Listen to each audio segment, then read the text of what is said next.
शिव पुराण के अनुसार भगवान शिव लोक कल्याण के लिए लिंग के रूप में वास करते हैं और भगवान शिव के 12 विग्रहों को द्वादश ज्योतिर्लिंग कहा जाता है। भारतवर्ष में यह 12 ज्योतिर्लिंग अलग अलग स्थानों पर स्थित हैं। इनमें सर्वप्रथम श्री सोमनाथ जी का स्मरण किया जाता है। श्रावण माह में ज्योतिर्लिंगों के दर्शन और पूजन के लिए बड़ी संख्या में श्रद्धालु उमड़ते हैं। मान्यता है कि भगवान शिव के ज्योतिर्लिंग के दर्शन मात्र से ही सभी कष्ट दूर हो जाते हैं और मोक्ष की प्राप्ति होती है। आइए एक नज़र डालते हैं परम पवित्र 12 ज्योतिर्लिंगों से जुड़ी कथाओं पर। सोमनाथ ज्योतिर्लिंग घटाव गुजरात के सौराष्ट्र क्षेत्र में जूनागढ़ के पास वेरावल के समुद्र तट पर एक विशाल मंदिर में श्री सोमनाथ ज्योतिर्लिंग है। कहा जाता है कि यहाँ भगवान शिवजी ने चंद्रमा को दक्ष प्रजापति के शाप से मुक्त किया था। इसी स्थल पर भगवान श्री कृष्ण ने एक शिकारी के तीर से अपने तलवे को बिंधवाया था और अपनी सांसारिक लीला समाप्त की थी। सोमनाथ जी का मंदिर अपने वैभव और समृद्धि के लिए भी विख्यात रहा है। इस मंदिर को कई बार देशी घटाव विदेशी हमलावरों ने भी अपना निशाना बनाया। श्री सोमनाथ ज्योतिर्लिंग के बारे में जो कथा कही जाती है वह इस प्रकार है। घटाव ब्रह्मा के पुत्र दक्ष प्रजापति ने अपनी 27 नक्षत्र कन्याओं का विवाह चंद्रमा से एक साथ ही किया था, परंतु चंद्रदेव की पसंद रोहिणी थी। रोहिणी की अन्य बहनें चंद्रदेव की ओर से अनदेखी किए जाने से दुखी रहती थीं। जब दक्ष प्रजापति तक ये बात पहुंची तो उन्होंने चंद्रदेव को सभी से समान व्यवहार करने के लिए समझाया, लेकिन जब चंद्रदेव पर कोई असर नहीं पड़ा तो दक्ष ने चंद्रदेव को क्षय रोग से ग्रस्त हो जाने का शाप दे दिया। इससे चंद्र का शरीर निरंतर घटने लगा। संसार में चांदनी फैलाने का उनका काम रुक गया। सभी जीव कष्ट उठाने लगे और दया की पुकार करने लगे। चंद्रदेव ने सभी देवताओं, महर्षियों आदि को अपनी मदद के लिए पुकारा, परंतु कोई उपाय नहीं मिला। इससे असहाय देवता चंद्र को लेकर ब्रह्मा जी की शरण में पहुंचे। ब्रह्मा जी ने चंद्रमा को अन्य देवताओं के साथ प्रभास क्षेत्र में सरस्वती के समुद्र से मिलन स्थल पर जाकर मृत्युंजय भगवान शिव की आराधना करने को कहा। इस पर चंद्रमा ने प्रभास क्षेत्र में देवताओं के साथ जाकर 6 मास तक 10 करोड़ महामृत्युंजय मंत्र का जाप किया। चंद्रदेव की आराधना से प्रसन्न होकर भगवान शिव और माता पार्वती वहां प्रकट हुए और चंद्रदेव को अमरता का वरदान दिया। दक्ष के शाप का असर उन्होंने यह वरदान देकर कम कर दिया कि महीने के 15 दिनों में चंद्रदेव के शरीर का थोड़ा घटाव थोड़ा क्षय घटेगा और इन 15 दिनों को कृष्ण पक्ष कहा जाएगा। बाद की 15 तिथियों में रोज चंद्रदेव का शरीर थोड़ा घटाव थोड़ा बढ़ते हुए 15वें दिन पूरा हो जाएगा। इन 15 दिनों को शुक्ल पक्ष कहा जाएगा। इस वरदान से चंद्रदेव का संकट टल गया और वह फिर से समूचे जगत पर चांदनी बरसाने लगे। इस दौरान चंद्रदेव और अन्य देवताओं ने भगवान शिव से माता पार्वती समेत वहीं वास करने की प्रार्थना की, जिसे भगवान शिव ने स्वीकार कर लिया और वहीं वास करने लगे।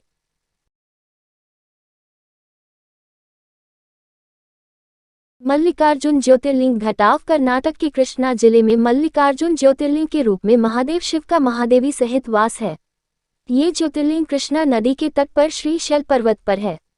धर्म ग्रंथों में कहा गया है कि श्रीशैल के दर्शन मात्र से ही सभी कष्ट दूर हो जाते हैं। इस ज्योतिर्लिंग की स्थापना से जुड़ी कथा इस प्रकार है। घटाव भगवान शिव के दोनों पुत्र श्री गणेश और स्वामी कार्तिकेय में इस बात पर विवाद हो गया कि पहले किसका विवाह हो। इस पर पिता भगवान शिवजी और माता पार्वती ने कहा कि जो पहले धरती की परिक्रमा करके लौटेगा उसी का विवाह पहले कराया जाएगा। इस पर फुर्तीले कार्तिकेय तुरंत परिक्रमा के लिए निकल गए, लेकिन श्री गणेश चूंकि शरीर से मोटे थे इसलिए वह उस फुर्ती से नहीं निकल पाए और इसके लिए उन्होंने नया उपाय ढूंढ निकाला। शास्त्रों के अनुसार माता घटाव पिता की पूजा धरती की ही परिक्रमा मानी जाती है और उसका भी वही फल मिलता है जो कि पूरी धरती की परिक्रमा से मिलता है। इस उपाय के ध्यान में आते ही श्री गणेश जी ने माता पार्वती और पिता शिव शंकर को आसन पर बिठाकर उनकी पूजा शुरू कर दी। इससे प्रसन्न होकर भगवान शिव शंकर ने उनकी शादी विश्वरूप प्रजापति की 2 कन्याओं रिद्धि और सिद्धि से करा दी। इधर जब तक स्वामी कार्तिकेय धरती की परिक्रमा करके माता घटाव पिता के पास पहुंचे तब तक श्री गणेश जी क्षेम और लाभ नाम के 2 पुत्रों के पिता भी बन चुके थे। इस पर कार्तिकेय माता घटाव पिता के पैर छूने के बाद रूठकर क्रौंच पर्वत पर चले गए। माता घटाव पिता बाद में उन्हें मनाने के लिए मल्लिका और अर्जुन के रूप में वहां गए तो उनके आने की खबर सुनते ही कार्तिकेय वहां से भागकर 3 योजन पर चले गए। क्रौंच पर्वत श्रीशैल क्षेत्र के निवासियों के कल्याण हेतु भगवान शिव शंकर और माता पार्वती वही ज्योतिर्लिंग के रूप में बस गए। श्री महाकालेश्वर ज्योतिर्लिंग घटाव श्री महाकालेश्वर का स्थान भगवान शिव के ज्योतिर्लिंगों में तीसरा है। यह मध्य प्रदेश की उज्जैन नगरी में स्थित है। उज्जैन में क्षिप्रा नदी से कुछ दूरी पर स्थित मंदिर में ज्योतिर्लिंग विद्यमान है। इस ज्योतिर्लिंग की स्थापना से जुड़ी कथा इस प्रकार है। घटाव उज्जैन में चंद्रसेन नामक शिवभक्त राजा था।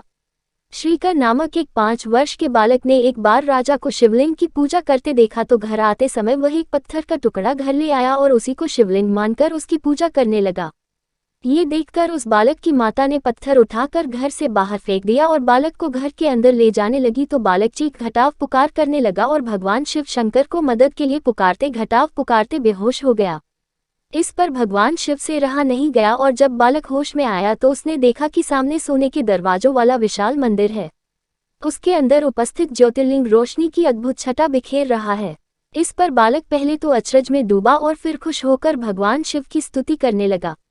जब बालक की माता ने ये सब देखा तो बालक को उठाकर गले से लगा लिया। ये खबर जंगल में आग की तरह फैल गई और राजा चंद्रसेन भी यह चमत्कार देखने को आया और उसने उस बालक की भक्ति की सराहना की। तभी वहां हनुमान जी प्रकट हुए और उन्होंने भी बालक की भक्ति की सराहना की। यही ज्योतिर्लिंग महाकालेश्वर ज्योतिर्लिंग के रूप में पूजा जाता है। ओंकारेश्वर ज्योतिर्लिंग घटाव मध्य प्रदेश की ही नगरी शिवपुरी में मां धाता पर्वत पर भगवान शिव ओंकारेश्वर ज्योतिर्लिंग के रूप में मौजूद हैं। इसकी स्थापना से जुड़ी कथा इस प्रकार है। घटाव एक बार विंध्य पर्वत ने 6 महीने तक ओंकारनाथ की तपस्या की जिससे प्रसन्न होकर भगवान शिवजी प्रकट हुए और विंध्याचल को वरदान स्वरूप ज्योतिर्लिंग के रूप में वहां पर वास करने का वचन दिया। केदारनाथ ज्योतिर्लिंग घटाव केदारनाथ ज्योतिर्लिंग हिमालय पर्वत श्रृंखला में केदार नामक पर्वत पर स्थित है। ये पर्वत हमेशा 3 ओर से बर्फ से ढका रहता है। केदारनाथ तीर्थ की गणना केदारनाथ, बद्रीनाथ, गंगोत्री और यमुनोत्री के रूप में 4 धामों में की जाती है। कहा जाता है कि बद्रीनाथ के दर्शन करने वाले भक्तों को पहले केदारनाथ के दर्शन करना जरूरी है, अन्यथा उनकी तीर्थयात्रा का कोई फल नहीं मिलता। इस ज्योतिर्लिंग की स्थापना से जुड़ी कथा इस प्रकार है। घटाव नर और नारायण नामक 2 ऋषि जिनको भगवान श्री विष्णु का अवतार माना जाता है, उन्होंने एक बार अपनी तपस्या से भगवान शिवजी को प्रसन्न कर लिया। फिर जब भगवान शिवजी प्रकट हुए तो नर और नारायण की प्रार्थना को स्वीकार करते हुए वही ज्योतिर्लिंग के रूप में वास करने का वचन दिया। भीमशंकर ज्योतिर्लिंग घटाव भीमशंकर ज्योतिर्लिंग असम में गुवाहाटी के पास ब्रह्मपुत्र पहाड़ी पर स्थित है। इस ज्योतिर्लिंग की स्थापना से जुड़ी कथा इस प्रकार है। घटाव कामरूप देश जो कि असम राज्य ही है में कामरूपेश्वर नामक एक महाप्रतापी और महान शिवभक्त राजा का राज था। एक बार महाराक्षस भीम वहां आया और धर्म के उपासकों को पूजा छोड़ने की धमकी देने लगा और ऐसा करते घटाव करते वह शिव भक्ति में लीन राजा के पास पहुंचा और उसे ललकारने लगा। इस पर राजा ने उसकी ललकार को अनसुनी कर दिया और शिव भक्ति में लीन रहे। भीम ने राजा को फिर ललकारा और भगवान शिवजी की निंदा करने लगा। जब राजा ने उसे ऐसा करने से मना किया तो वह नहीं माना और उसने राजा पर तलवार से वार कर दिया। तलवार राजा की बजाय शिवलिंग पर लगी, तभी भगवान शिवजी तत्काल प्रकट हुए और उन्होंने महाराक्षस का वध कर डाला। इस पर ऋषि और मुनियों ने भगवान शिव से वहां ज्योतिर्लिंग के रूप में वास करने की प्रार्थना की तो शिवजी मान गए। तभी से उस ज्योतिर्लिंग का नाम भीमशंकर पड़ गया। विश्वेश्वर ज्योतिर्लिंग घटाव काशी नगरी में श्री विश्वेश्वर ज्योतिर्लिंग स्थित है। कहा जाता है कि प्रलय काल में भी काशी नगरी का कुछ नहीं बिगड़ता। भगवान शिवजी इसे अपने त्रिशूल पर धारण कर लेते हैं और फिर सृष्टि की शुरुआत होने पर इसे नीचे उतार देते हैं। इसी स्थल पर भगवान श्री विष्णु जी ने स्रोनिज सृष्टि पैदा करने की कामना लेकर भगवान शिव को प्रसन्न करने के लिए घोर तप किया था। इस दौरान भगवान श्री विष्णु के सोने पर उनकी नाभि से कमल पर बैठे ब्रह्मा जी ने जन्म लिया था, जिन्होंने सारे संसार की रचना की थी।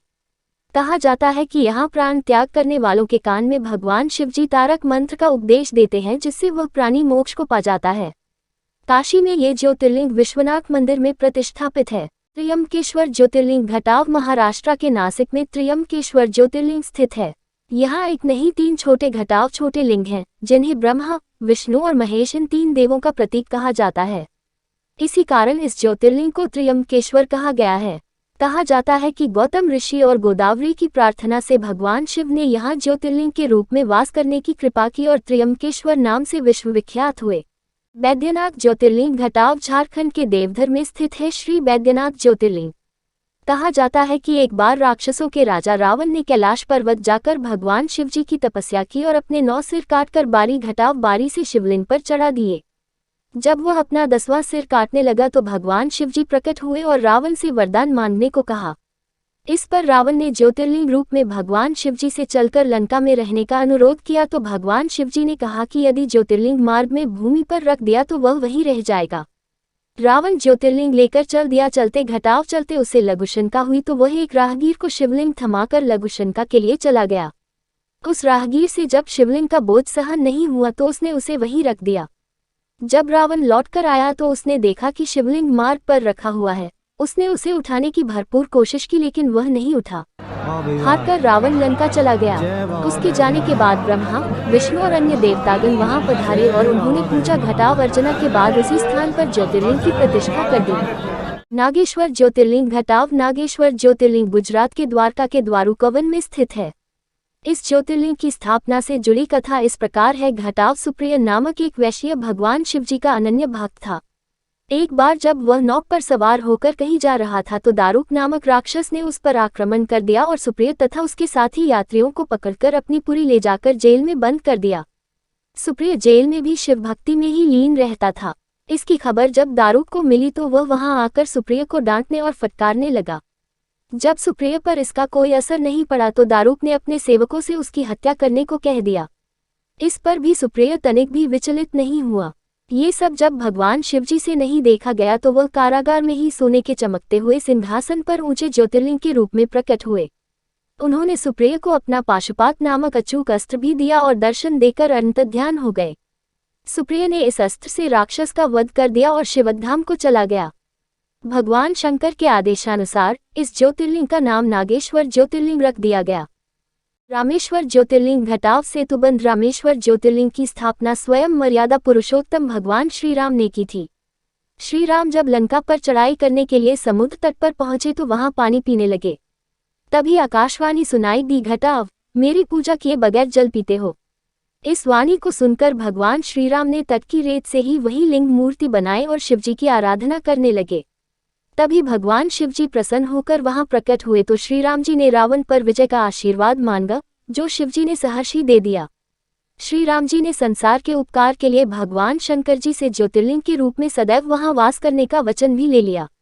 इस प्रकार रामेश्वरम ज्योतिर्लिंग की स्थापना हुई। दुष्मेश्वर ज्योतिर्लिंग घटाव महाराष्ट्र के औरंगाबाद में एलोरा गुफाओं के पास स्थित है। श्री दुष्मेश्वर ज्योतिर्लिंग।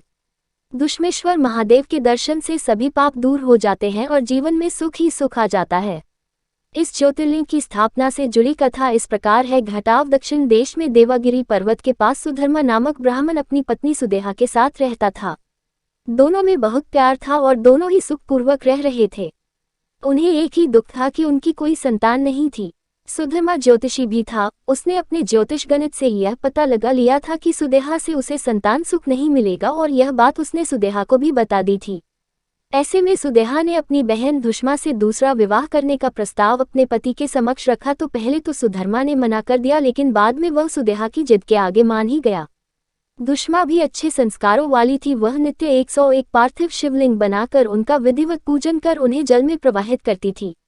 भगवान शिवजी की कृपा से कुछ ही दिनों में धुष्मा गर्भवती हो गई और उसे पुत्र रत्न की प्राप्ति हुई। पूरा परिवार खुश हो गया, लेकिन कुछ दिनों बाद सुहेहा को अपना बांझपन खलने लगा और उसे सौतिया दाह सताने लगी।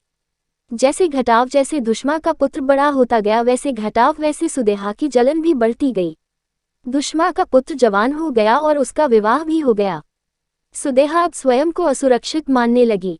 वह सोचती रहती कि धुष्मा का पुत्र और उसकी पत्नी उसकी सारी संपत्ति हड़प लेंगे। एक दिन जब रात में धुष्मा का पुत्र अपनी पत्नी के साथ सो रहा था तभी सुदेहा ने उसे मार डाला और उसका शव उसी तालाब में ले जाकर डाल दिया जिसमें धुष्मा रोज पार्थिव शिवलिंगों को प्रवाहित करती थी। सुबह धुष्मा की बहू ने अपने पति को गायब पाया और बिस्तर पर खून देखा तो वह रोने लगी। लेकिन धुष्मा अपने नित्य कार्यों में लगी रही और उसने 101 पार्थिव शिवलिंग बनाकर उनकी पूजा की और उन्हें तालाब में छोड़ने ले गई।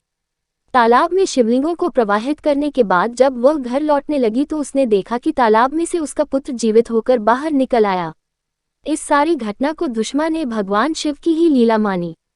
इस पर प्रसन्न होकर भगवान शिव प्रकट हुए और उन्होंने धुष्मा से वर मांगने को कहा तो धुष्मा ने कहा कि भगवान आप यहीं इसी स्थान पर सदा के लिए वास करें, मैं आपसे ऐसा वरदान मांगती हूँ। तभी ऐसा ही होगा कहकर भगवान शिवजी ज्योतिर्लिंग के रूप में बदल गए और धुष्मा ने उनकी विधिवत प्रतिष्ठा कर दी।